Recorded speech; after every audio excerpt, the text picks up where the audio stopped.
How good would it be if you could buy a house, pull your money back out within 3 to 6 months, or even better, get paid for owning the house? How do you do this? Well, the strategy is called the buy, refurbish, refinance, rent strategy.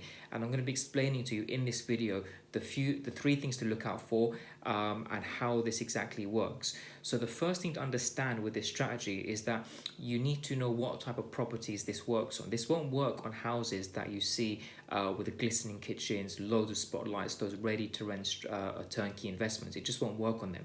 You want to be finding the complete opposite. You want to be finding houses on the street that are grotty, smelly, really run down, the houses that nobody wants, the ones with the most problem, because that enables you to buy them at a discount, to lock in equity, to give you that comfort for the refurb cost. Okay, the second thing to understand is what value can you add to the property and how much are you going to be spending on it.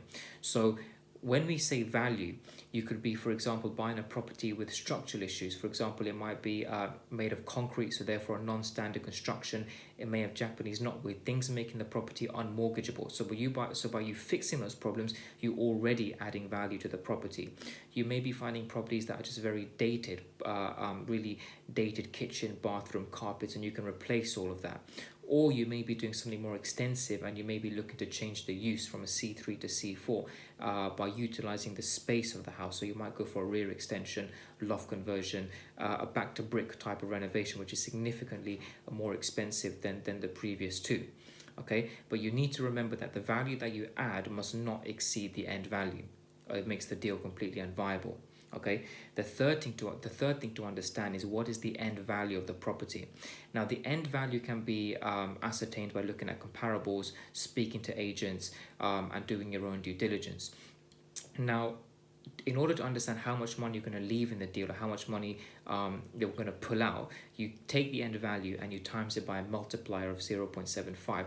And the reason why we use 0.75 is because the banks generally give a 75% loan to value of the new value of the property once it's refinanced. Okay, and then that will give you an indication of how good the deal is for that strategy. Now let me give you an example. The figures that you need: so A is basically your purchase price, so let's say you buy the house for 100 grand. B is your total costs, so your stamp, legals, and your refurb, let's say for example 29 grand altogether. Then you've got your total investment, so how much money are you totally using to fund the deal? It's going to be 100 plus the 129,000 pound. Then you've got your end value, so let's say the end value is 160, so 160 times it by the multiplier of 0.75.